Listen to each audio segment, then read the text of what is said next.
So hi welcome to फार्मिज let's make it ease. Before starting let me clear कि मैंने ये 5-6 YouTube lecture देख के ये नोट्स कंप्लीट करे हैं। हो सकता है कि पैटर्न अलग हो, बाकी डेफिनेशन बिल्कुल सेम है। अगर बाय चांस या फिर इन फ्यूचर कुछ एडिशन या डिलीटेशन होता है यूनिट में, तो आप मुझे कमेंट में बता सकते हो। So let's get started.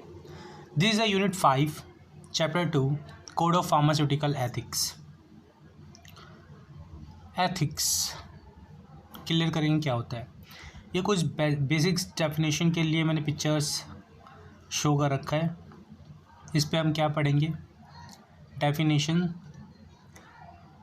Pharmacist in relation to the job, trade, medical profession, his profession and pharmacist oath. कुछ लोग कहते हैं फार्मासिस्ट ओथ इम्पोर्टेंट है और कुछ कहते हैं कि नहीं होता। मेरे लिए इम्पोर्टेंट हो या ना हो, पता होना बहुत ही इम्पोर्टेंट है। बाय चांस कुछ भरोसा नहीं कि पेपर में क्या आ जाए। तो हम चैप्टर स्टार्ट करते हैं। फर्स्ट, ज्यूरिस्प्रूडेंस क्या है? It is the knowledge of the law. Chapter का नाम है एथिक्स, ठीक है, फार्मास्यूटिकल एथिक्स या फिर code of pharmaceutical ethics. Law क्या होता है? Law, it is a rule which is binded to a community which is necessary to be follow and the rule is set by the government. इसका हिंदी का क्या मतलब है? ऐसे रूल जो गवर्नमेंट सेट करे और उसको हर एक कम्युनिटी, हर एक पीपल फॉलो करना नेसेसरी होता है इन पर्टिकुलर रीजन में या कंट्री में या फिर स्टेट में, व्हाटएवर। तो एथिक क्या है? एथिक्स, ठीक है, एथिक्स कुछ नहीं है।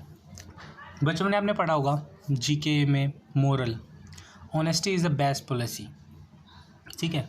ये कहावत है कि सच बोलोगे तो हमेशा सच होगा, अच्छा होगा आपके साथ, ठीक है। ये तो हो गया मोरल। एथिक है, क्या आप उस मोरल को फॉलो करना चाहोगे या नहीं चाहोगे, या आपकी एथिक्स के अंदर कंसिडर होते हैं।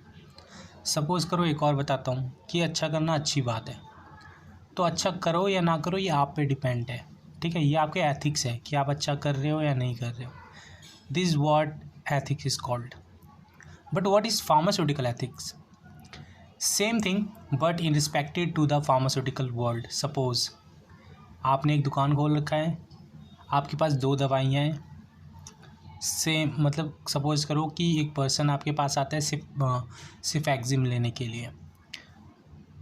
आप एक फार्मासिस्ट हो, आपके पास 2 दवाइयाँ हैं, एक सिर्फ एक्जिम 20 रुपये की, एक सिर्फ एक्जिम 60 रुपये की है। ये आपकी एथिक है क्योंकि उसमें सिर्फ एक्जिम लिखा हुआ था।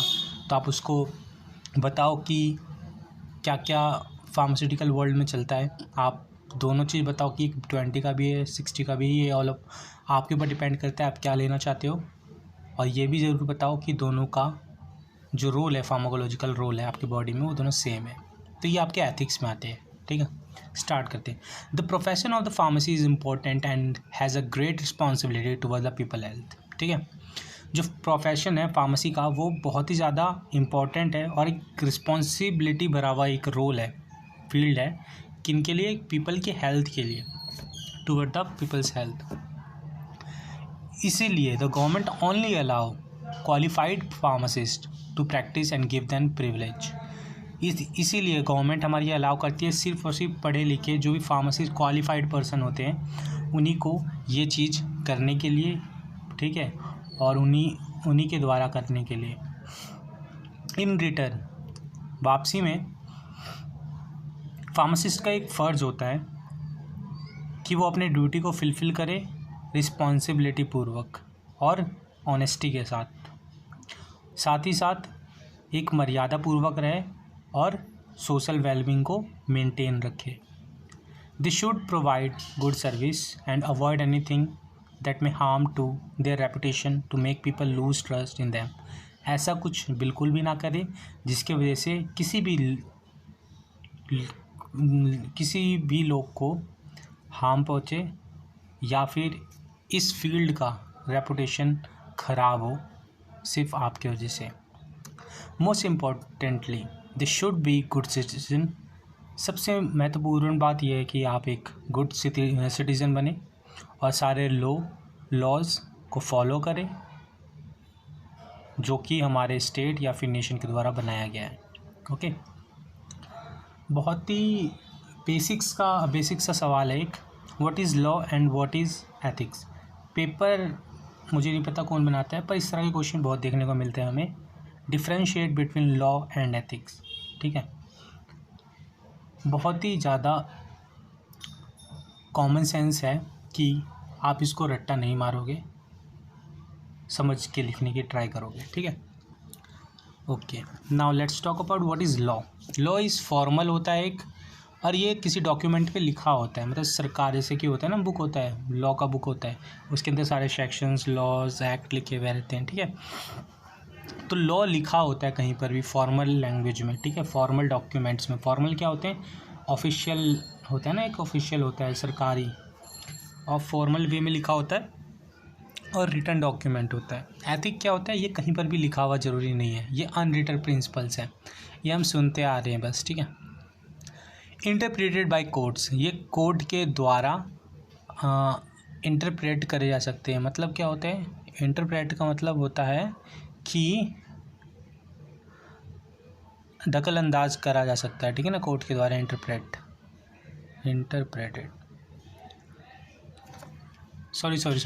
इंटरप्रेटेड मतलब होता है कि समझना, अर्थ निकालना, ठीक है, इंटरप्रेटेड बाय द कोर्ट। और यहाँ पे क्या है, इंटरप्रेटेड मतलब कोई भी इसको जज कर सकता है एथिक्स के अंदर, ठीक है।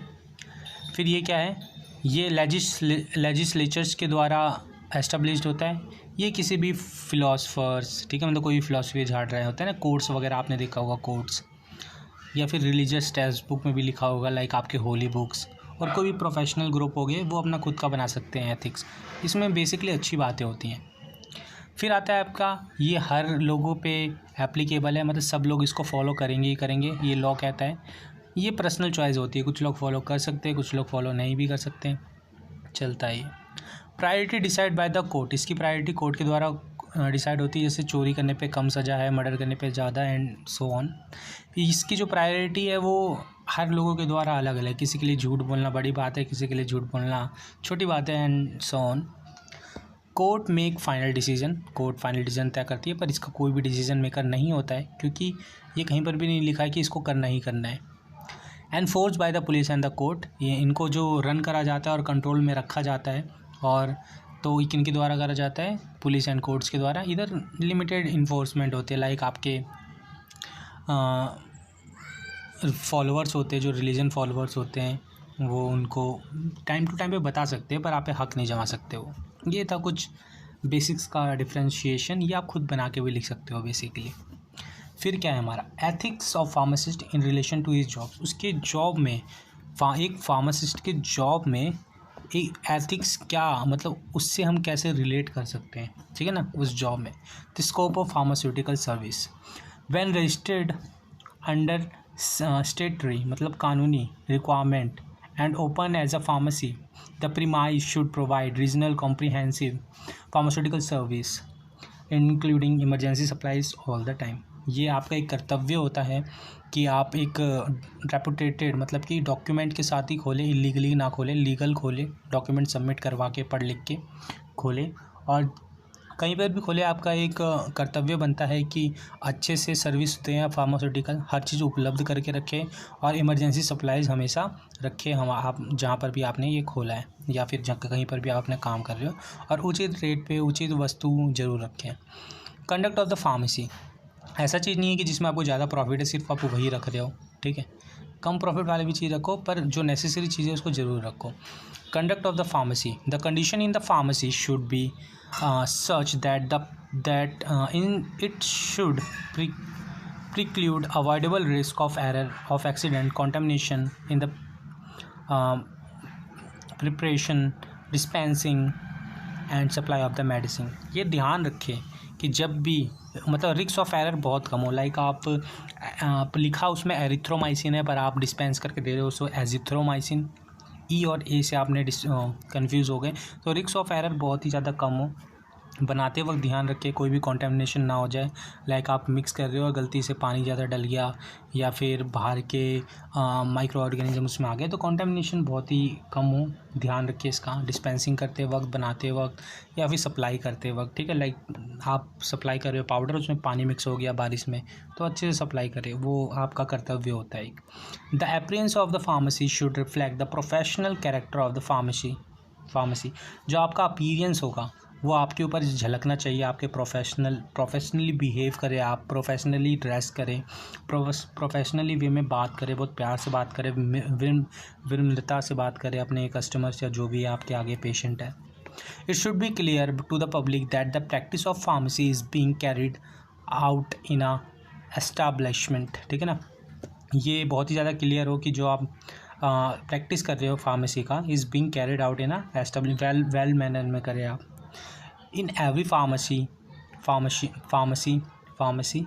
there should be a pharmacist in personal control of the pharmacy who will be regarded as primary responsible for the observance, अनुशासन जिसे भी कहते हैं हम लोग। ऑब्जर्वेंस मतलब होता है नियमों, of proper standard of conduct and the connections to it. मतलब आप जहाँ पर भी काम कर रहे हो, भले ही सारे ही फार्मासिस्ट क्यों ना हो, पर उनमें से कोई एक मुख्य फार्मासिस्ट होगा जो सारी रिस्पॉन्सिबिलिटी लेगा वहाँ की, ठीक है। फिर हम लोग आते हैं कि ethics regarding to the handling of prescription, मतलब प्रिस्क्रिप्शन को हैंडल कैसे करा जाता है, ठीक है ना, उसका एक एथिक क्या है। When a prescription is presented for dispensing, जब भी एक प्रिस्क्रिप्शन आपके पास आए तो आप बिना किसी भी डिस्कशन, मतलब दूसरे के पास आप चले गए, अपने बगल में जो भी है आपके, उस पर आप डिस्कशन करने लगे, अरे देखो ये क्या दवाई दे दिया है इसको, ये वो, ये सब ऐसा कुछ भी ना करें, कोई भी कमेंट पास ना करें और ऐसा कुछ ना बोले कि ये तो बेकार दवाई है, ऐसा कुछ नहीं बोलना है आपको। और क्या कर सकते हो आप, और जो question related to the prescription should be answered with question and care, avoiding offending the pattern और disclosing any intentional withheld not to disclose it information. अगर बाय चांस कोई पेशेंट आपसे पूछ रहा है कि इसमें क्या लिखा है, तो उसको आप अच्छे से जवाब दें, ना कि आप उसको डरा दें बिल्कुल से कि अरे आपको तो ये है, ये बहुत अच्छे से जवाब दें और बोले कि भरोसा रखो, ये जो दवाई लिखा है बिल्कुल आप इससे ठीक हो जाओगे। A pharmacist cannot be omit मतलब होता है हटाना। फार्मासिस्ट का कोई भी हक नहीं है कि दवाई जो लिखा है उसको बदल के दे या फिर उसमें से कुछ हटा दे। जैसे कि आपने बोला कि आपको तो इस दवाई की ज़रूरत ही नहीं है, आप इससे भी ठीक हो जाओगे 4 दवाइयों से, 5वीं दवाई मत लो। ऐसा आपको बिल्कुल नहीं करना चाहिए, ना ही कुछ ऐड करना है अपनी मर्ज़ी से, ना ही कुछ हटाना है। अगर आपको कुछ कंसर्न लगता है, कुछ हल्का सा डाउट लगता है, तो आप भले ही डॉक्टर से कंसल्ट कर सकते हो और उसके रिगार्डिंग अगर वो कुछ चेंज करता है तो आप उसको फिर चेंज करें या हटाएं, पर अपने मर्ज़ी से आपको कुछ भी नहीं करना है। जैसा कुछ लिखा हुआ है वैसे ही बिल्कुल डिट्टो आपको डिस्पेंस करना है। Except in emergent situation or when demanded by the technique of the pharmaceutical art without altering the therapeutic action to the recipient. In the context of the pharmacy profession, a patron refer to the customer or a client who seek pharmacy service. ठीक है ना। Pharmacy profession में pattern क्या होता है, pattern मतलब होता है कोई भी कस्टमर जो दवाई लेने आया है या फिर क्लाइंट जो कि ठीक होना चाहता है, मतलब उसे हम लोग पैट्रन कह के पुकारते हैं। फिर आता है हैंडलिंग ऑफ ड्रग। ये क्या होता है, कैसे ड्रग को हैंडल करें। और possible care should be taken to dispense a prescription correctly by weighing and measuring all ingredient in the correct proportion में उसको आप वे करें और मेज़र करें, और बार बार लेबल ज़रूर चेक करें कि आप जो दवाई निकाल रहे हो क्या वही है। कम से कम हमें 2 बार करना पड़ता है, एक निकालने वक्त और एक रखते वक्त। जब भी आप दीवार निकालें तो लेबल को पढ़े कि क्या लिखा है, और जब आप डिस्पेंस करके वे करके रखें वापस तो आप उसको पढ़ें कि क्या दवाई में वही लिखा है जो मैंने निकाला था। Which help to scale in the measuring avoidable, तो इसमें अवॉइड मतलब कुछ भी मिस्टेक होने के चांसेस बहुत ही कम हो जाते हैं। A pharmacist should be judicious in dealing with drug and medicinal preparation should to be poisonous or used for addiction or another abuse purpose. Her pharmacist को पता होना चाहिए कौन सी दवाइयाँ आपकी पॉइजनस हो सकती है, एडिक्शन ये कर सकती है, ठीक है। तो बनाते वक्त ध्यान में रखना चाहिए आपको कि कितना बनाना है और कितना नहीं बनाना है। If there is any reason to believe that the drug और preparation are required for addiction और other abusive purpose they should not be supplied to anyone. अगर आपको लगता है कि आगे वाला जो पर्सन है जिसको आप डिस्पेंस कर रहे हो वो उसको एक अब्यूजिव पर्पज़ या एडिक्शन के लिए ले रहा है तो आप उसको ना सप्लाई करें। एप्रिटेंस, ठीक है ना, एप्रेंटाइज या एप्रेंटिस जो भी आप कहना चाहो, ये कौन होते हैं? अगर आप ये चैप्टर पढ़ रहे हो तो आप अभी जाओगे इंटर्नशिप करने के लिए, तो आप एक फार्मासिस्ट नहीं हो रजिस्टर्ड उस वक्त, ठीक है, तो आप उस वक्त क्या कहलाओगे? एप्रेंटाइज, ठीक है, ये कहलाओगे आप। Pharmacist is a person who is learning और ट्रेनिंग, जो ट्रेनिंग कर रहा है, जो सीख रहा है, उसे हम एप्रेंटिस कहते हैं, ठीक है। तो ये एक जो रजिस्टर्ड फार्मासिस्ट है उनका एक कर्तव्य बनता है कि उसको, अगर जो बंदा सीख रहा है उसको कभी भी भगा ना दे, ऐसा कुछ ना देखे कि ये सीख लेगा तो ये मेरे से ज़्यादा पैसा कमाने लग जाएगा या ये मेरा बिज़नेस ख़राब कर देगा और इसको मैं भगा दूँ, इसको नहीं सिखाऊँ, ऐसा कभी भी नहीं करना चाहिए। In a dispensing drug store और hospital pharmacy where apprentice pharmacist are under going practice, training कर रहे हैं जहाँ पर भी, कहीं पर भी, हॉस्पिटल, क्लिनिक, कहीं पर भी मतलब एक प्रैक्टिस कर रहे हैं वो लोग, सीख रहे हैं, ट्रेनिंग ले रहे हैं।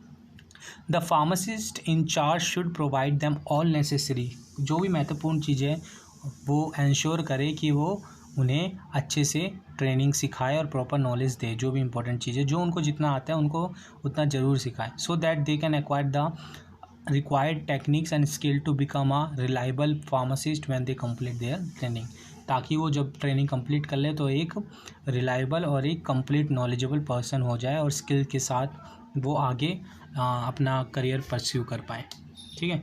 ये उनका एक कर्तव्य होता है फार्मासिस्ट का। फिर ethics of the pharmacist in relation to his trade करते वक्त एक क्या कर्तव्य होता है एक फार्मासिस्ट का? तो सपोज़ करो, ट्रेड मतलब होता है दवाई बनाना, दवाई डिस्पेंस करना, सेल करना एंड एक्सेट्रा ऑन। तो price structure, the price charge to customer for pharmacy product should be reasonable होना चाहिए और proportionate to the quality and quantity of the product, ठीक है। और कुछ भी हमें क्वालिटी और क्वांटिटी के साथ भेदभाव नहीं करना होता है। As well as the effort and expertise required to prepare it for use. This ensure that pharmacists are adequately compensated for their knowledge, skill, time and responsibility without imposing an excessive burden on the purchaser. Fair price ensure that both the pharmacist and the customer are satisfied with the transaction. Simple सी बात है, दवाई को बनाते वक्त उसकी quality quantity से बिल्कुल भी ना छेड़छाड़ करें, जैसा होना चाहिए उसको वैसे ही रहना दें और उसका जो प्राइस ऐसा फ़िक्स करें ताकि वो रीज़नेबल हो, अफोर्डेबल हो और जितना चाहिए होता है, लाइक उसको बनाने के लिए जितना चाहिए होता है उसी के हिसाब से तय हो। मैं ये नहीं कह रहा हूँ जितने बना रहे उतने में बेचना चाहिए, पर उसी के हिसाब से, ताकि जो बंदा ख़रीद रहा है उस पर एक बर्डन ना हो कि ये दवाई बहुत ही ज़्यादा कॉस्टली है और आप बना रहे हो उसको 20 रुपये में बना रहे हो और बेच उसको आप 500-600 रुपये में रहे हो या 200 रुपये में बेच रहे हो, तब भी वो बहुत ज़्यादा है। 100 मिनिमम होना चाहिए उसका कॉस्ट, 50 मिनिमम मैक्सिमम, ठीक है। तो ताकि बर्डन ना आए परचेज़र पर और दोनों ही सेटिस्फाइड रहें, लेने वाला भी और देने वाला भी, ट्रांजेक्शन पैसे के लेन देन को करने वाला। फेयर ट्रेड प्रैक्टिस क्या होता है? फेयर ट्रेड प्रैक्टिस ये प्रैक्टिस है, pharmacist should not engage in cut throat, मतलब क्रूर ना हो, competition by offering price gift and low prices, मतलब उसमें ही ना रह जाए कि होम डिलीवरी मैं कर दूंगा आपकी, या फिर मैं दवाई इतनी ज़्यादा डिस्काउंट दे दूंगा, या फिर कुछ गिफ्ट, आप इतनी दवाई लोगे मैं आपको गिफ्ट दूंगा, ठीक है, या फिर इतना ही कम कर दें, मतलब मार्केट में 100 रुपये दाम है, आप उसको 40 रुपये में बेच रहे हो, इतना भी कम नहीं कर देना है आपको, ताकि आप दूसरों को कंपटीशन, मतलब कंपटीशन करना ही नहीं है, वो किसी भी चीज़ को लेके हो, कंपटीशन इस फील्ड पे करना ही नहीं है आपको, ये आपका एक एथिक है। The unethical practice harm both the pharmacy को भी नुकसान देगा और इसके प्रोफेशन को भी नुकसान देगा और यहाँ तक कि आपके कस्टमर को भी नुकसान देगा। आप कहोगे कि कोई बंदा सस्ता दे रहा है तो वो नुकसान कैसे दे रहा है, ठीक है, चलो ये नुकसान नहीं है। सपोज़ करो कि आप सस्ता दे रहे हो, 20 रुपये में ख़रीदा, आप 20 रुपये का ही दे रहे हो, लोग 30 रुपये में दे रहे थे, आप 20 रुपये में दे रहे हो। आपने अभी तो बहुत अच्छा काम कर दिया, चलो 10 दुकान बंद हो गई, अब सब दुकान बंद होने के बाद आप भी तो वापस 30 में आ जाओगे ना। अब कस्टमर को क्या लगेगा कि आप उनके साथ बहुत ज़्यादा भेदभाव कर रहे हो, मतलब अब उनको और भी ज़्यादा शक होने लग जाएगा आप पे कि पहले तो आप 20 का दे रहे थे पर आप 30 का देने लग गए, फिर वो ईज़िली डाइवर्ट हो जाएंगे कहीं और, क्योंकि उनको आपसे भरोसा ही खो जाएगा। ठीक है, तो ऐसा भी बिल्कुल ना करें, और ये सबको ही नुकसान पहुंचाती है। पूरे ये एक इकोसिस्टम है, सबको ही नुकसान पहुंचाएगी, सिर्फ एक को नुकसान नहीं पहुंचता इससे।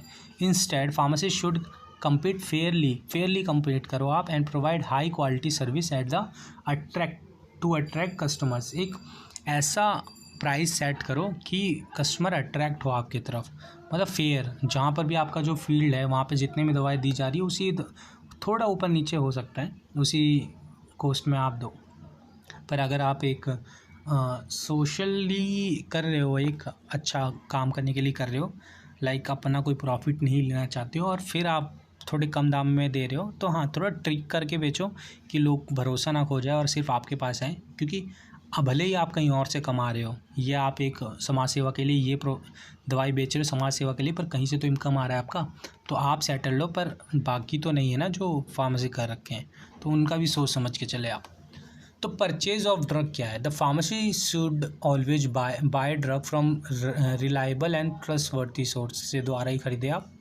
दे should be careful and not support और encourage the production, position, sales और distribution of the counterfeit of fake drugs इधर डायरेक्टली और इनडायरेक्टली। बस इतना है कि अच्छे जगह से ट्रस्टवर्दी पर्सन से ही खरीदे आप ड्रग, और इनकरेज ना करें कि मतलब फेक या फिर इन्फीरियर, कम मतलब मिलावटी चीज़ों को आप इनकरेज ना करें। बस यही कहना चाहता है ये। एथिकल प्रॉब्लम सॉल्विंग, मतलब प्रॉब्लम सॉल्व आप कैसे कर सकते हो। ठीक है, तो यहाँ पे एक फ्लो चार्ट दे रखा है, इसको आप पढ़ सकते हो। पहले हमें प्रॉब्लम को समझना होगा, ठीक है, फिर एग्जामाइन करना होगा, उसके बाद अप्लाई गाइडेंस एंड स्टैंडर्ड, ठीक है ना, गाइडेंस उस पर अप्लाई करने पड़ेंगे और स्टैंडर्ड अप्लाई करना पड़ेगा उस पर। उसके बाद आपको कम से कम 3 अल्टरनेटिव एक्शन सोचने पड़ेंगे कि इसके 3 सॉल्यूशन सोचना पड़ेगा, और उस 3 में से कौन सा सबसे अच्छा है उसको सेलेक्ट करना पड़ेगा। सेलेक्ट करने के बाद उसको इम्प्लीमेंट करके देखो और डॉक्यूमेंटेशन करो, उसके बाद रिव्यू करो और उससे उसका एवोल्यूशन करो, मतलब उसका फीडबैक लो। उसके बाद अगर नहीं होता है तो दूसरे वाले एक्शन पे स्विच हो जाओ आप। वैसे पहले वाला जो आपने सोचा है वो ज़्यादा अच्छा होगा। तो ऐसे करके आप किसी भी प्रॉब्लम को सॉल्व कर सकते हो। एथिकल प्रॉब्लम सॉल्विंग है ये, ठीक है, सॉल्विंग लिखा है यहाँ पे। Ethics of the pharmacist in relation to his profession. First, law abiding citizens, people who respect and obey the rule of the country, इसको हम लोग कहते हैं law abiding citizens. The pharmacist must be an informed and responsible citizen होना चाहिए वो, और इसके पास सारी नॉलेज होनी चाहिए, एडवोकेट नॉलेज, सारी नहीं कहेंगे, मतलब जितनी चाहिए होती है उतनी नॉलेज होनी चाहिए किस किस चीज़ों की, laws of the land, particularly those related to the food, drug, pharmacy, health and the sanitation. They should strive to uphold and support these law and regulation in every aspect of their life and profession. हर कदम पे, हर वक्त वो सम्मान करे rules and regulation का और उसको support ज़रूर करें, ठीक है। ये कर्तव्य होता है फार्मासिस्ट का, और उनको प्रॉपर नॉलेज हो हर चीज़ के बारे regarding to the pharmacy, like food, drug, pharmacy, health and sanitations. Relationship with professional organization, कैसा रिलेशनशिप होना चाहिए ऑर्गेनाइजेशन के साथ। In order to promote a sense of community among his fellow pharmacist, and pharmacists should actively participate in and support organizations that aim to enhance the scientific, moral and cultural welfare of pharmacists. These organizations should also align with the principle of the pharmaceutical ethics, ठीक है। यहाँ पे community वाले क्या बात हो रही है, कम्युनिटी का मतलब है कि जो भी आपके साथ मिलके काम कर रहा है, मतलब आपके एरिया में मिलके काम कर रहा है, तो एक दूसरे से आप सपोर्ट बना के रखो, मिलजुल के चलो, और हर चीज़ किसी को नीचा ना दिखाओ, मिलजुल के तय करो कि कैसे क्या बेचना है, किस तरह से चलना है। ज़्यादा प्राइस भी सेट नहीं करना है, कम ही कमाना है, पर ज़्यादा लोगों से कमाओ पर कम ही कमाओ, ठीक है। इस तरह का प्रोफेशनल ऑर्गेनाइजेशन है ये। Decorum and the proprietary, the pharmacist should always act in accordance, मतलब कि स्टैंडर्ड वे में उनको एक्ट करना है, with proper and respectable conduct of the pharmaceutical profession, and avoid any action और behaviours that may harm to the professional reports to, मतलब कि ऐसा कुछ भी नहीं करना है जिसकी वजह से रेपुटेशन को नुकसान पहुँचे, ये फार्मासिस्ट के रेपुटेशन बदनाम हो, और बिहेवियरली मैनर करना है। और सिंपल सी बात है, कॉमन सेंस सी बात है, प्यार से बात करना है आपको, रिस्पेक्टफुली बात करना है और समझा के करना है कि दवाई ये काम करता है इसलिए आपको शायद ये दिया हुआ गया हो, मतलब बहुत अच्छे वे में बात करना है, डेकोरम बना के रखना है, ठीक है। जब भी फार्मासिस्ट हम कर रहे होते हैं तो हमें एक ओथ पढ़ना पड़ता है, ताकि ओथ पढ़ के ऐसा नहीं है कि आप झूठ नहीं बोल पाओगे, पर ये एक आपका कर्तव्य होता है कि आपने एक ओथ पढ़ा है, मतलब किसी की आपने कसम खाई है एक तरह से, तो आप उसको ओबे करो। तो ओथ क्या कहता है ये याद करना पड़ेगा exact. I swear by the code of ethic and of pharmacy council of India in relation to the community and shall act as an integral part of the health care system. इसका मतलब क्या है कि मैं कसम खाता हूँ कि code of ethic of pharmacy council of India in relation to the community and shall act as, मैं उनका एक पार्ट बन के रहूँगा, integral part of health care system का। I shall uphold the laws and standard govern by the professional. मैं shall, देखो ये शैल याद रखना, ज़्यादातर जूरिस्प्रूडेंस में शैल का ज़्यादा यूज़ होता है। I shall uphold the laws and standard governing my profession, मतलब कि क्या है, जितने भी लॉज हैं मेरे प्रोफेशनल में मैं उसको अच्छे से फॉलो करूँगा, अपहोल्ड, ठीक है, फॉलो करूँगा। I shall strive to perfect and enlarge my knowledge, मैं प्रतिदिन, ऐसा नहीं है कि मैंने इतना पढ़ लिया अब पढ़ाई ख़त्म हो गई तो मैं अब छोड़ देता हूँ, मैं दिन ब दिन कुछ नया सीखने की कोशिश करूँगा, मतलब नॉलेज गेन करता रहूँगा, ताकि मैं कंट्रीब्यूट कर पाऊँ to the advancement of the pharmacy and the public health पे। I shall follow the system which I consider best for pharmaceutical care and counseling of the patient. I shall endeavor to discover and manufacturing drug if quality to alleviate the suffering of humanity. I shall hold in confidence the knowledge gained about the patient in connection with my professional practice and never divulge unless compelled to do so by the law. I shall associate with organizations having their objectives for the betterment of the profession of pharmacy and make a contribution to carry out the work of these organizations while I continue to keep.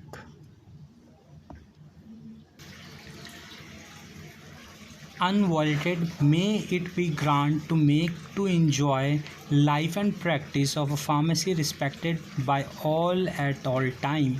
Should I trespass and violate this oath, may reverse by me, Lord.